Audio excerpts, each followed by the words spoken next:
Assalamualaikum warahmatullahi wabarakatuh.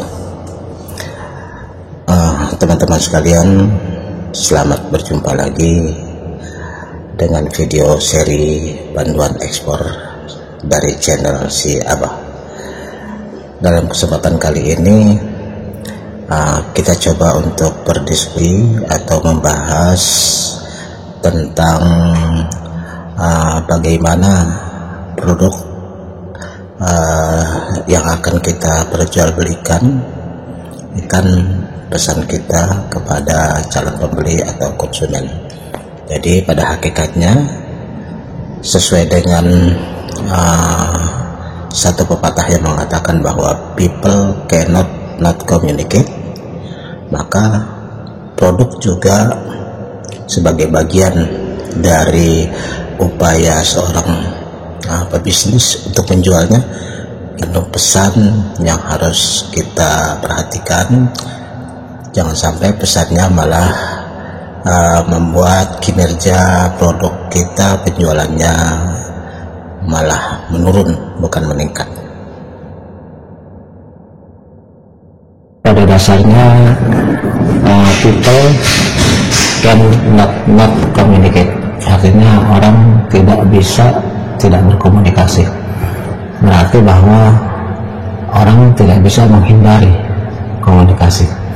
Oleh karena setiap aspek yang ada pada dirinya itu orang akan senantiasa menyampaikan pesan-pesan kepada orang lain, sekalipun dia tidak mengatakan atau dia tidak melakukan sesuatu apapun.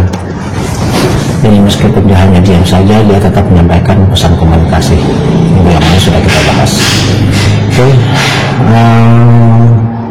Demikian juga maka di dalam kita berbisnis, produk atau kegiatan marketing mix, kegiatan layanan pemasaran yang kita ketahui merupakan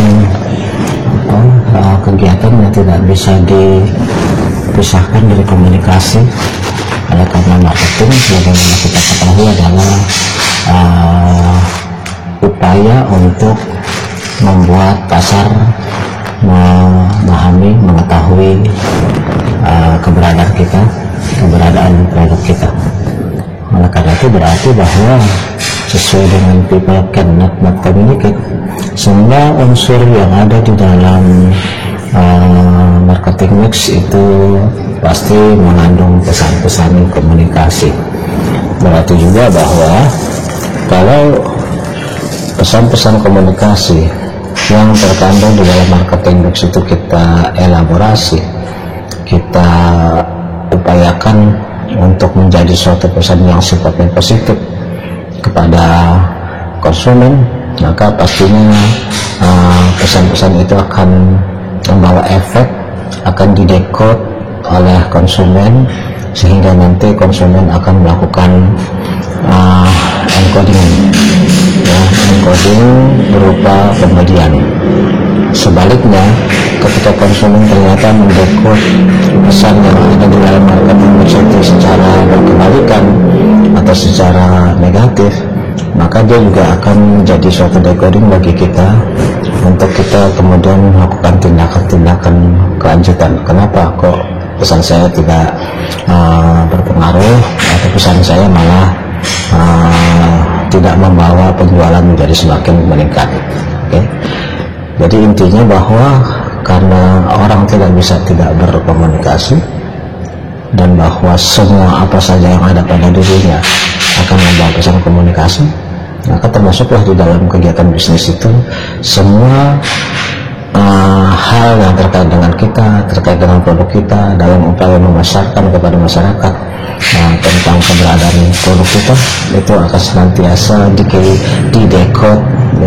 didekode oleh konsumen, di mana dekode inilah yang paling menentukan apakah dia akan melakukan pembelian sesuai dengan harapan kita atau tidak melakukan pembelian, sehingga produk kita menjadi tidak laku.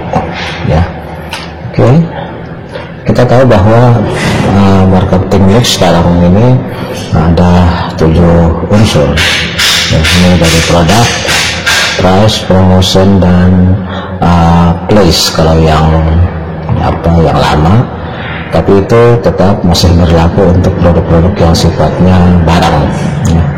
Sementara untuk produk yang sifatnya jasa itu ada 3 lagi marketing mix yang harus diperhatikan, yaitu proses, kemudian physical environment, dan kemudian people.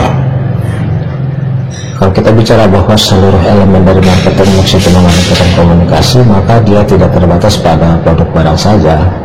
Untuk produk jasa juga sama, semuanya 7 unsur ini mengandung pesan-pesan komunikasi dan nantinya akan didekod oleh si konsumen, dan kemudian pada akhirnya konsumen itu akan melakukan encoding dan melakukan respon apakah dia bersikap seperti apa dalam menanggapi pesan-pesan komunikasi yang disampaikan melalui 7 elemen ini ya. Kita mulai dengan produk ya. Produk itu memiliki atribut. Atribut adalah segala hal yang menyangkut sesuatu termasuk produk, dimana karena adanya atribut ini maka kita bisa mengenali dia.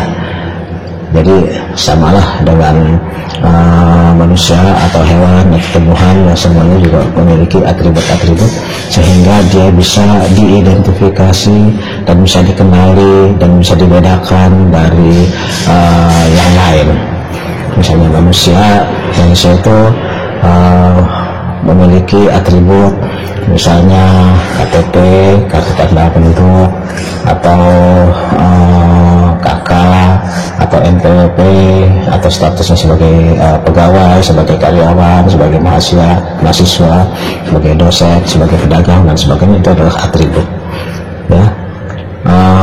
Mahasiswa pasti orang bisa tahu bahwa dia adalah mahasiswa, misalnya dia punya kartu tanda anggota KTA mahasiswa, dia memiliki NIM, nomor induk mahasiswa, dia memiliki nom-ater, jaket, dia memiliki buku-buku yang sesuai dengan perkuliahan ya, kemudian namanya terdaftar di kampus, kemudian namanya ada di dalam absensi dan seterusnya. Itu adalah atribut-atribut dari seorang mahasiswa. Maka berarti produk juga begitu, produk punya atribut.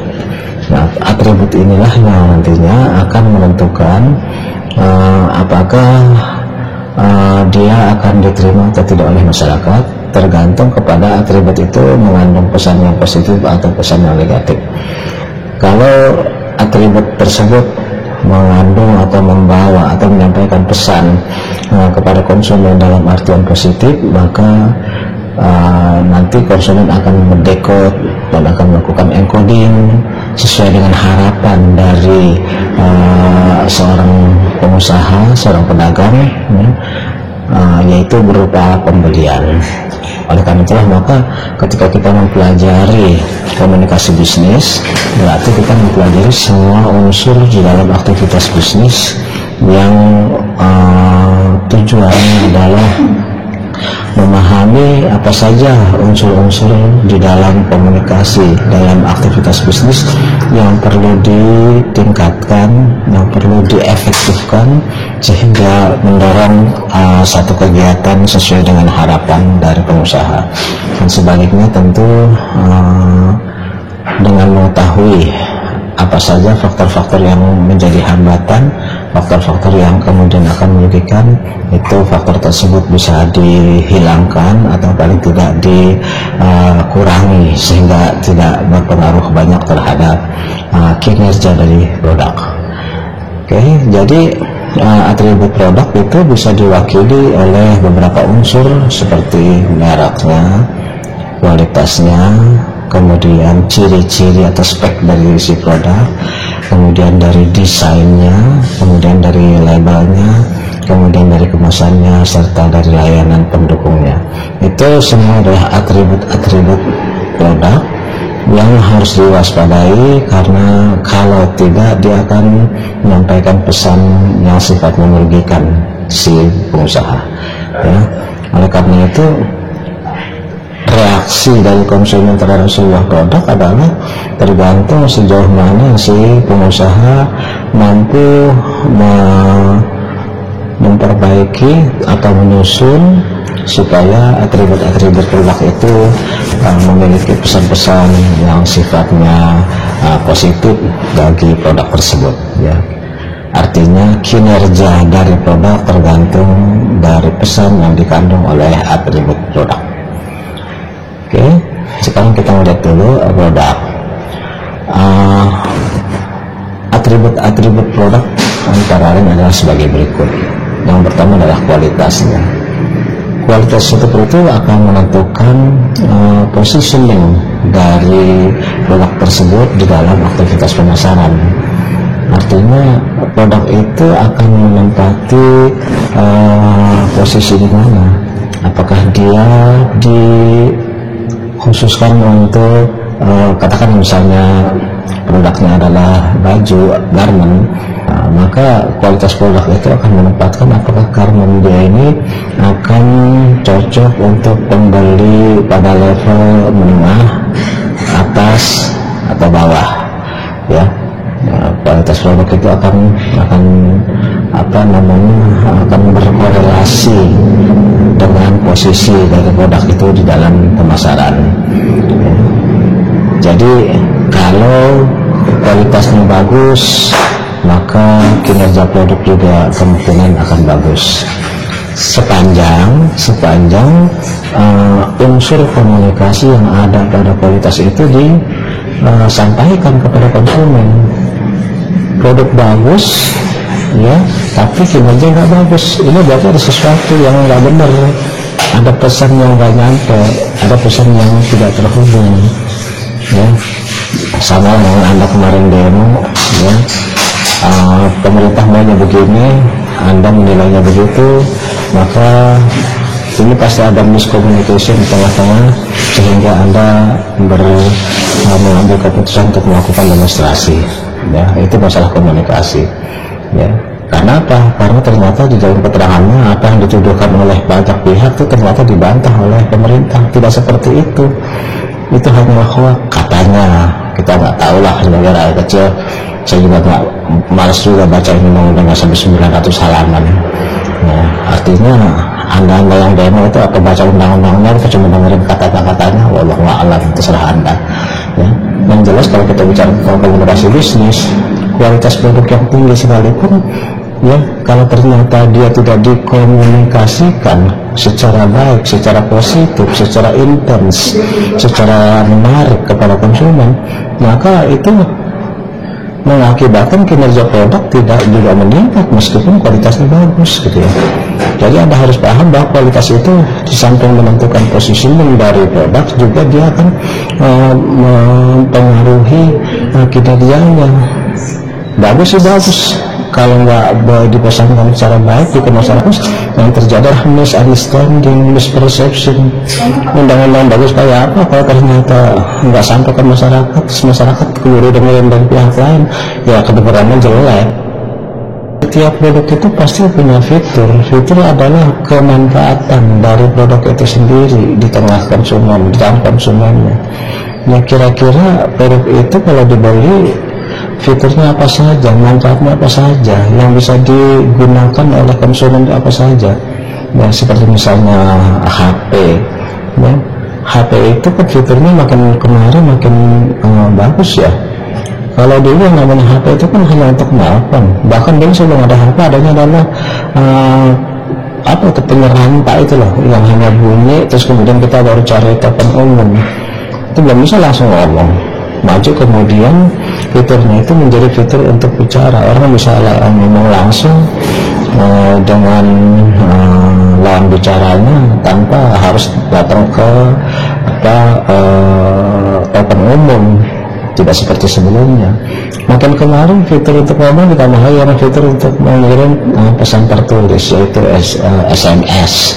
Dia masih SMS. Sekarang SMS boleh dikatakan udah banyak tinggal, orang lebih beralih kepada WhatsApp atau yang lain. Tapi sebelum ada WhatsApp juga ada yang namanya BlackBerry, ya, dulu ada BlackBerry, ya.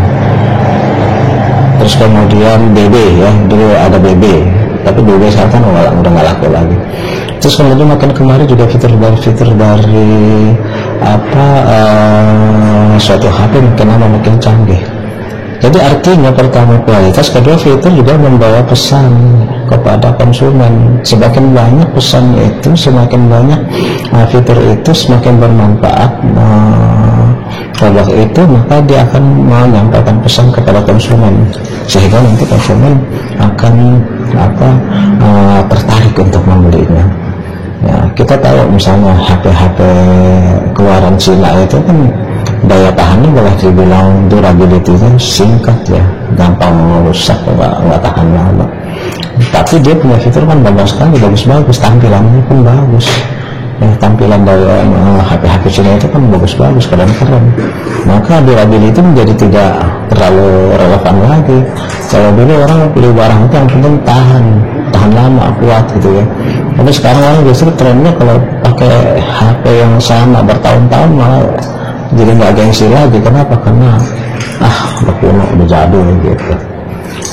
Oke, yang ketiga juga adalah masalah gaya. Gaya dalam arti bahwa dia merupakan suatu kemampuan dari suatu produk untuk menciptakan image pada konsumennya ya, sehingga orang yang menggunakannya memiliki suatu kesan tersendiri terhadap penggunaan produk tersebut, yang mana gaya itu tidak terlepas dari desain dari produk, desain yang tampil bagus, penggunaannya makin banyak, kemanfaatannya makin besar, makin positif, itu nanti akan berkorelasi dengan minat dari konsumen, akan didekod oleh konsumen bahwa desain yang bagus itu merupakan suatu produk yang bermutu ya, suatu produk yang bermutu karena desainnya bagus. Walaupun tidak mesti juga, ada juga bahan produk-produk yang desainnya bagus ternyata mutunya juga nggak terlalu bagus gitu ya. Tapi secara umum bahwa desain itu pastilah mempengaruhi kinerja, karena dia sangat mementingkan masalah penampilan ya.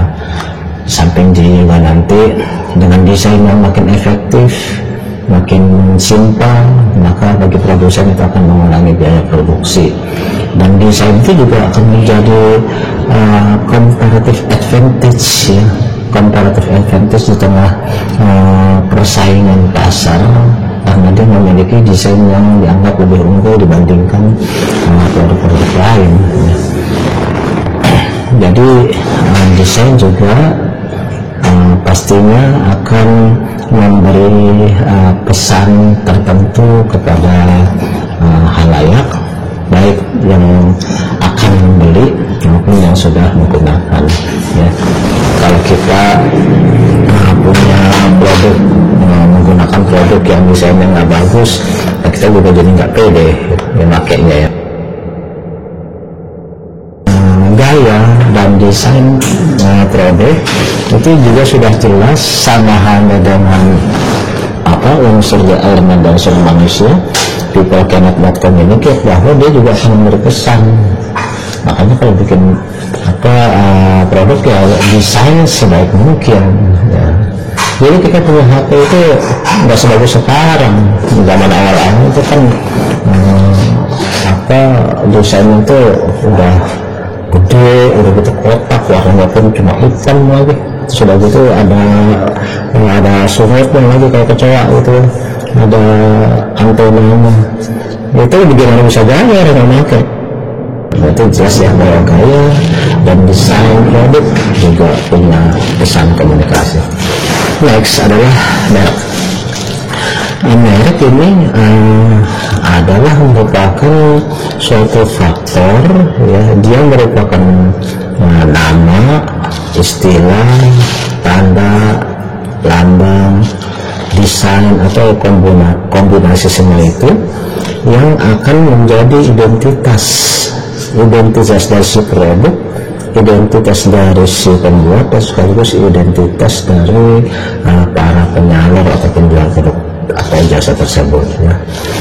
Konsumen akan mengenal merek sebagai bagian penting dari produk ya dong, udah pasti Anda pasti banyak pakai barang-barang bermerek ya.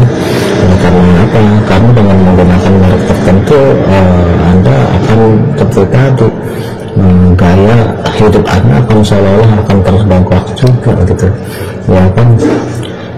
Makanya sering-sering kita mengutamakan merek-merek luar negeri untuk sepatu, untuk tas dan sebagainya. Walaupun ya kalau ditelusur produk-produk itu ya asalnya dicoba dulu, cuma dikasih merek-merek yang terkenal aja, atau dikirim keluar di luar kemudian ditempelin mereknya di luar terus kirim lagi ke Indonesia seolah-olah buatan Singapura ya, seolah-olah buatan dari Jepang, seolah-olah buatan dari Amerika. Padahal itu aja muter-muter juga ya, mungkin juga bukan dari Amerika tapi ada di Singapura, ditempelin ininya mereknya, balik lagi ke sini diekspor lagi ke sini. Kita mengenangnya di Amerika punya, bukan hanya di Indonesia, semua juga selalu memikir, selalu beranggapan bahwa yang datang dari luar negeri itu lebih bagus ya. Makanya kalau di luar negeri datang dari produk dari Indonesia ya tetap aja barang ekspor, barang impor, barang luar negeri.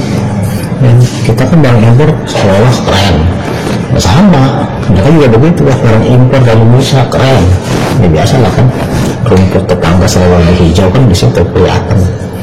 Jadi makanya untuk bisa ekspor selalu ada peluang ya.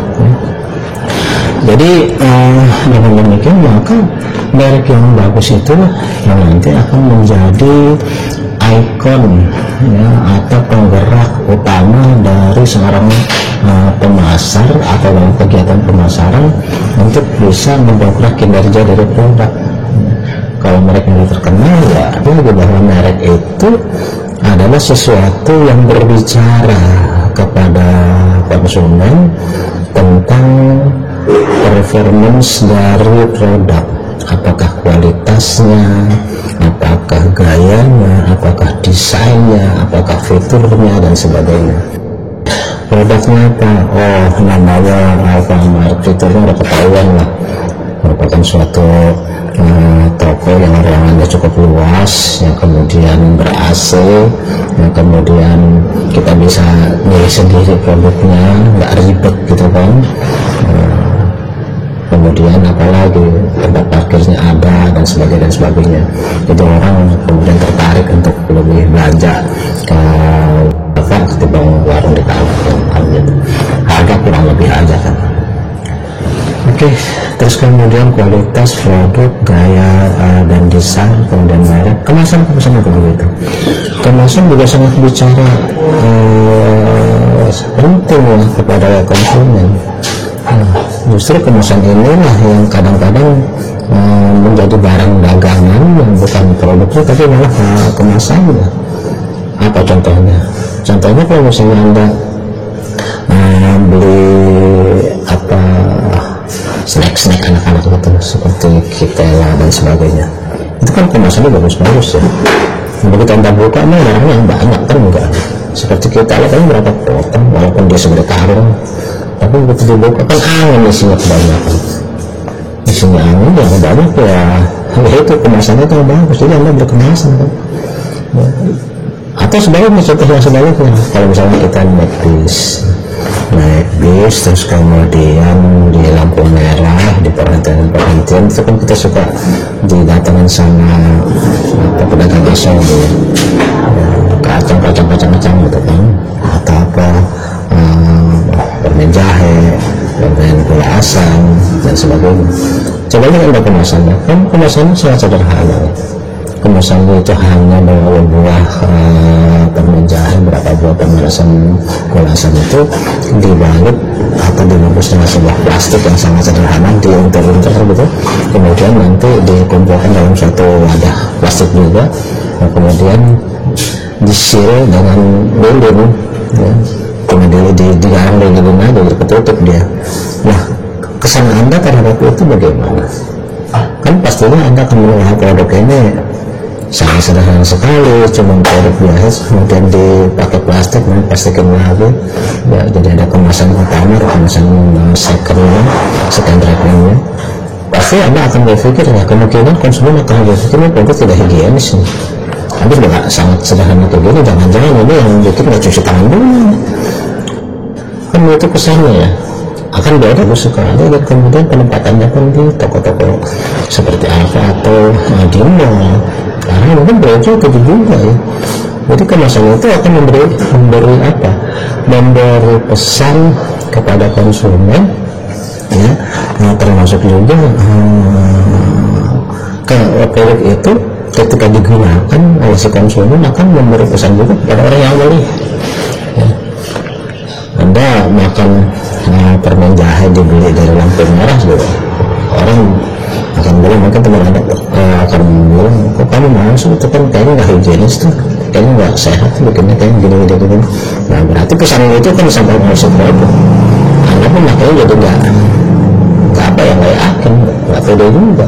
Tapi kalau misalnya Anda beli produknya itu di mungkin produknya sama, gula asam juga atau permen jahe juga, tapi dibungkus dengan rapi, dikemas dengan rapi ya, maka kesannya akan jadi beda ketika kita belinya di mall ya. Jadi di samping fungsi utama kemasan adalah menyimpan dan melindungi produk, maka dia juga akan menyampaikan pesan kepada si konsumen maupun kepada orang yang melihat ketika konsumen menggunakan produk tersebut ya. Oke, jadi oleh karena itu kemasan harus bisa dibuat sebaik mungkin karena dia menyampaikan pesan kita. Kemasan yang inovatif itu akan memberikan manfaat kepada perusahaan, dan dia akan juga menjadi apa ya, kayak tadi lagi comparative advantage dibandingkan dengan produk-produk pesaing gitu. Oke, itu kemasan. Terus kemudian yang berikutnya adalah label. Label itu adalah kalau kita misalnya kita beli suatu produk yang berbentuk botol atau berbentuk saset atau berbentuk itu kan banyak tulisan kecil-kecil ya, yang berisi penjelasan tentang kandungan dari produk tersebut, terus kemudian masa kadaluarsa dari produk tersebut, terus kemudian manfaat dari produk tersebut, dan kemudian siapa yang membuat produk tersebut. Itu adalah label ya. Untuk ekspor impor label itu sangat penting. Kemudian luar negeri akan mau beli kalau misalnya labelnya nggak ada, label produk, label halal ditulis di situ, label MD nya merek dagang ditulis di situ ya, kadaluarsanya ditulis di situ, walaupun kadang-kadang kecil ya, tapi ya harus ada gitu. Kenapa? Karena dari situlah maka si label itu akan menyampaikan pesan kepada konsumen tentang siapa yang membuat produk tersebut, kemudian di mana produk itu dibuat, kapan produk itu dibuat, kandungannya apa, kemudian bagaimana cara menggunakannya, kemudian apa juga manfaatnya, dan sebagainya. Jadi jangan mengecilkan arti dari label ketika Anda berjualan suatu produk. Sama halnya ketika Anda beli produk tersebut di suatu warung atau di mall ataupun di Indomaret, kemudian Anda akan mencari-cari nama kan ada kadaluarsanya, Anda jadi ragu kan, jangan-jangan produk 2000 tahun yang lalu masih dijual aja gitu kan. Nah ini produk udah kadaluarsa nih, mana ini kok nggak ada kadaluarsanya mbak gitu. Kadang-kadang malah petugas di Indomaret atau apa itu yang akan memperingatkan kita, Pak ini susu kadaluarsanya tahun 2500 ya, oke itu kan baru kita beli karena masih jauh banget ya. Tapi misalnya Pak ini kadaluarsa tinggal 2 hari lagi kita lah ganti, masa yang 2 hari lagi itu kayaknya belum tentu langsung habisin tuh susu kan gitu. Jadi label itu sangat penting. Oke, yang juga akan memberi pesan komunikasi kepada konsumen adalah para pelayanan.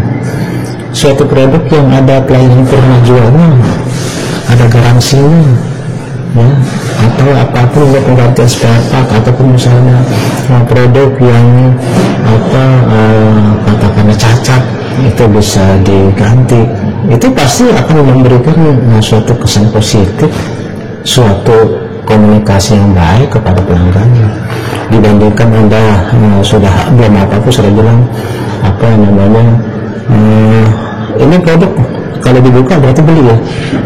Lah kan saya belum tahu ini produk benar atau enggak, bagus atau enggak. Pokoknya kalau misalnya itu artinya dibeli. Terus kalau misalnya apa namanya ternyata jelek gimana? Ya ada garansinya berapa lama? Garansi produk 3 bulan, garansi toko seminggu.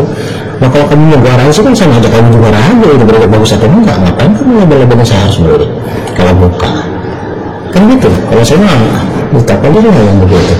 Nah kamu berani menggaransi berarti kan produk kamu juga ragu. Ngapain saya dikasih harus beli? Coba dulu. Kalau misalnya ternyata itu produk bagus, itu saya beli, orang saya nyari. Tapi kalau nggak bagus, masa kamu nyuruh saya beli, itu kan berat aja. Kan juga itu dalam kalinya dulu, apa namanya, ngetes dulu dong, gitu. Kalau namanya produk elektronik kan yang namanya, kalau rusak gimana? Apa dijawabnya? Ya namanya produk manusia, ngerti begitu, kalau suruh saya beli aja langsung beli, bukan berarti beli. Nah ini termasuk produk yang harus kita perhatikan. Jadi barang yang sudah dibeli tidak bisa dikembalikan. Yang disuruh anak kecil suruh beli rokok, dia beliin jamu, nggak bisa dikembalikan. Karena tadinya mesti merokok dia minum jamu, kan jadi aneh kayak gitu. Ini jadi ada tingkat seperti apa pun Anda pikirkan lah sebagai bisnis. Bagaimana caranya supaya jangan sampai rugi, tapi juga jangan sampai konsumen yang dirugikan. Ya kan?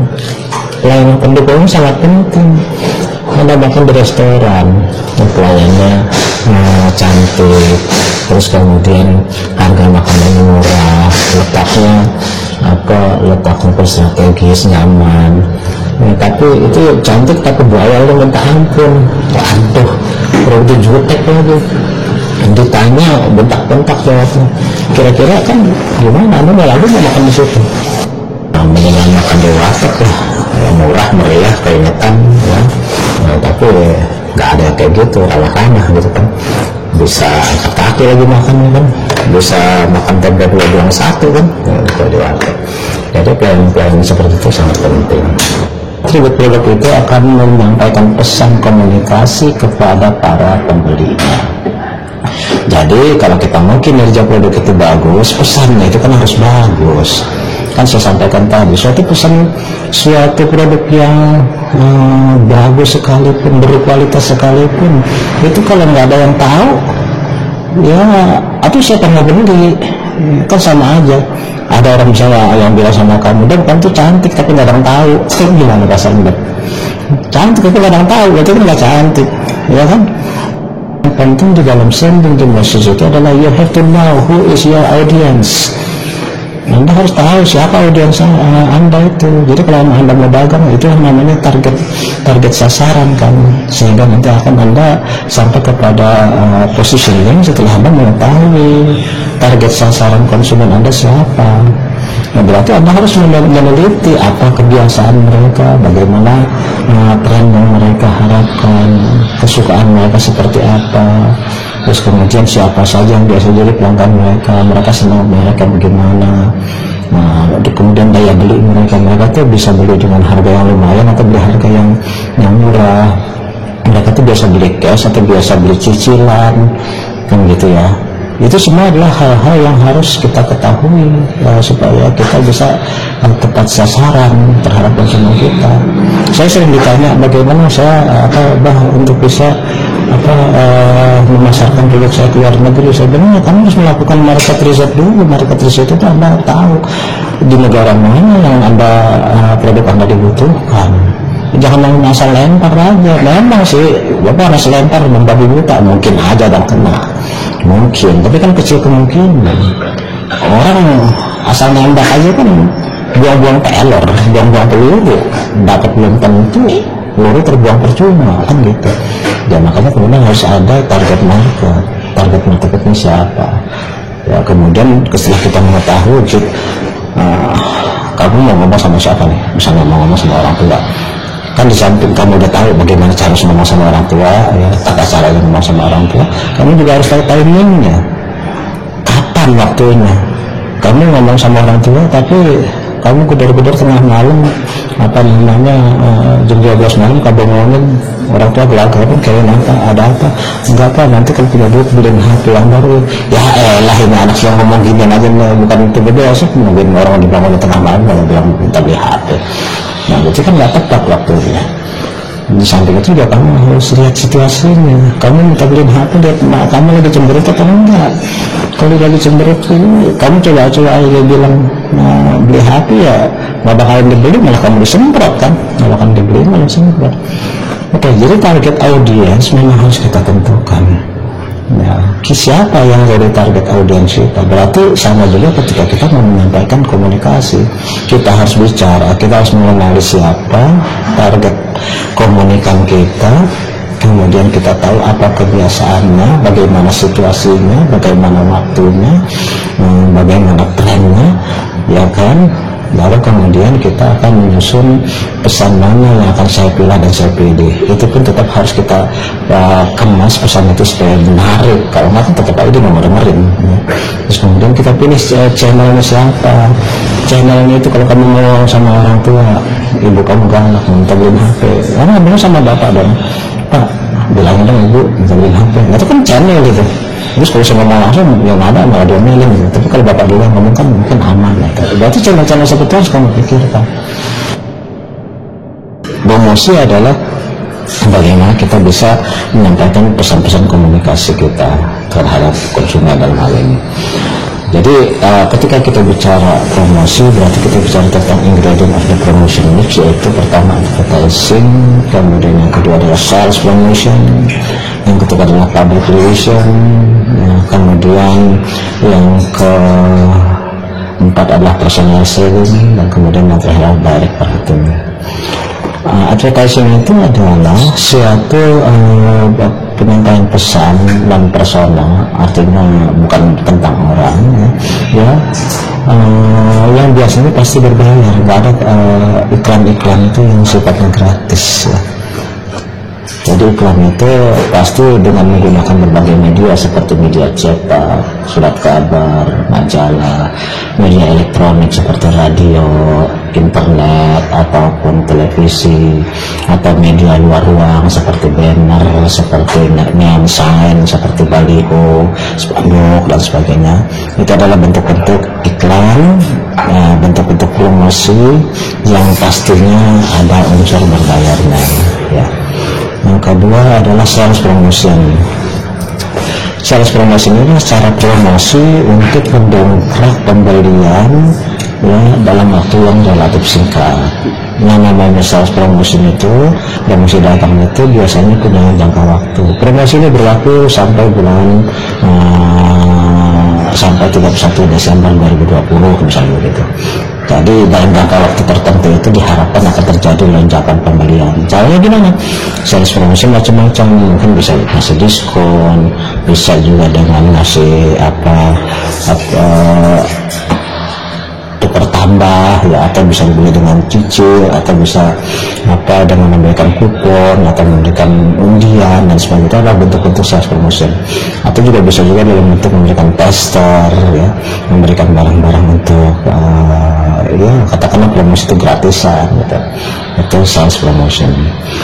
Kemudian yang ketiga adalah public relation. Public relation sesuai dengan namanya adalah how to relate the public, ya, bagaimana kita menjalin hubungan yang lebih baik dengan publik supaya masyarakat jadi lebih dekat sama kita, dan betul harapannya adalah mau beli produk kita, kalau hubungan batinnya sudah dekat. Makanya kalau public relation ini yang ditembak sebenarnya bukannya penjualan langsung, tapi pembentukan citra. Misalnya apa? Anda di kampus suka mengadakan pertunjukan musik, itu kan pasti ada sponsor, ada jarum super, ada jamu apa gitu kan.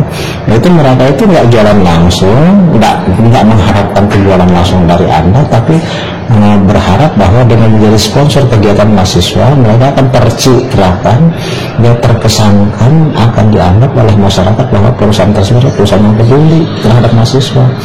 perusahaan yang care terhadap aktivitas mahasiswa, perusahaan yang peduli dengan generasi muda. Nah, jadi yang dibentuk adalah citranya. Nanti kalau masyarakat tidak memiliki kesan yang baik terhadap satu perusahaan, kan gampang untuk mendekati dan melakukan penjualan. Itu public relation. Public relation itu bisa macam-macam bentuknya, bisa sponsorship, bisa juga membuat suatu aktivitas, misalnya Anda diundang untuk mengunjungi perusahaan, kunjungan perusahaan company visit, atau mereka pulang kampung bareng gitu, itu public relation tuh ya. Oke, terus kemudian bisa juga charity. Ya, charity itu apa? Untuk apa? Misalnya kena musibah, lalu kemudian menolong korban banjir, tapi bawa spanduk kan. Nah, terus kemudian ada bantuan korban, tapi kan ada mereknya di situ kan, PT ini. Nah, itu berarti kan pembentukan citra itu.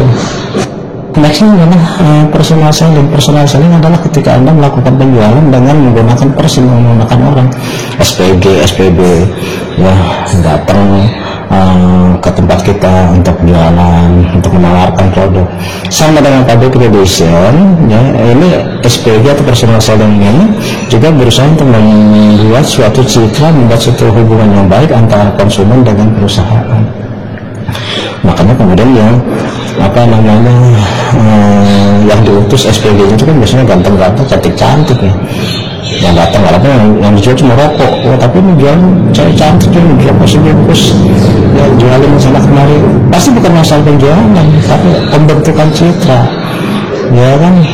Untuk apa namanya seperti itu ya, karena mengusahakan ini perusahaan bonafit nih, karena untuk bayar SPG itu kan nggak murah, mahal kan. Ya, gadis-gadis cantik itu kan nggak mungkin dibeli dibayar dengan gaji yang murah, nggak mungkin, normal mereka. Nah, terakhir adalah direct marketing. Direct marketing adalah penjualan langsung. Penjualan langsung, ya katakanlah barang Anda dititip di Alfa, di Indomaret, atau Anda sendiri yang melakukan direct marketing itu. Sekarang saya lihat tuh pizza 100.000, pizza dengan rasa baru, ya pakai mobil ya. 100.000 orang lagi jalan kan belum bawa duit. Ya, pizza, pernah nggak Anda lihat seperti itu? Di jalan pakai mobil, terus kemudian nawarin pizza 100.000 dengan 4 cita rasa katanya. Pizza aja sampai begitu tuh melakukan direct marketing itu. Padahal secara logika orang yang bawa duit agak lebih itu kan kalau memang dia sengaja datang ke mall, sengaja datang ke gerainya pizza. Orang yang lagi di jalan tuh bawa duit banyak, kayaknya nggak mungkin deh. Jarang gitu ya. Kenapa? Riskan juga bawa duit banyak, kecuali kalau memang mengunjungi tokonya atau mau mall, udah sengaja itu kan, udah diniatin. Oke, jadi semua bentuk-bentuk promotion ini, advertising, sales promotion, public relation, personal selling, direct marketing, pasti punya pesan komunikasi. Jelaslah itu semuanya. Demikian saja kiranya yang dapat saya sampaikan pada kesempatan kali ini. Insya Allah pada kesempatan berikutnya kita akan membahas lebih jauh tentang bagaimana komunikasi berperan di dalam kegiatan bisnis. Lebih kurang saya mohon maaf. Wabillahi taufik wal hidayah. Wassalamualaikum warahmatullahi wabarakatuh.